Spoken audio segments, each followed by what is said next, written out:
बातमी आहे भाईंदर मधल्या लँड जिहाद प्रकरणासंदर्भात। भाईंदर लँड जिहादचं प्रकरण हे आता न्यायालयामध्ये गेलेलं आहे। बालेशाह पीर दर्ग्याकडून सरकारी जमिनीवर अतिक्रमण करण्यात आलं होतं।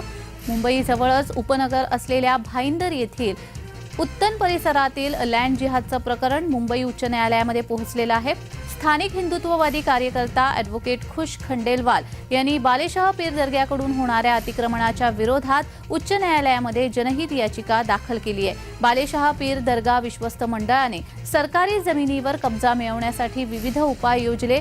त्यानुसार सरकारी जमिनीच्या 7/12वर स्वतःचं नाव चढवण्याची प्रक्रिया सुरू केली होती। मात्र स्थानिक हिंदुत्ववादी कार्यकर्त्यांच्या सतर्कतेमुळे हा प्रयत्न फसला असला तरी अद्याप पूर्णपणे थांबलेला नाही। त्यामुळे संबंधित घटनेच्या विरोधात न्यायालयीन आदेशाद्वारे उपाययोजना व्हावी म्हणून बालेशाह पीर दर्ग्याच्या लँड जिहादचा प्रकार रोखण्यासाठी हिंदुत्ववादी कार्यकर्ते सक्रिय झालेत।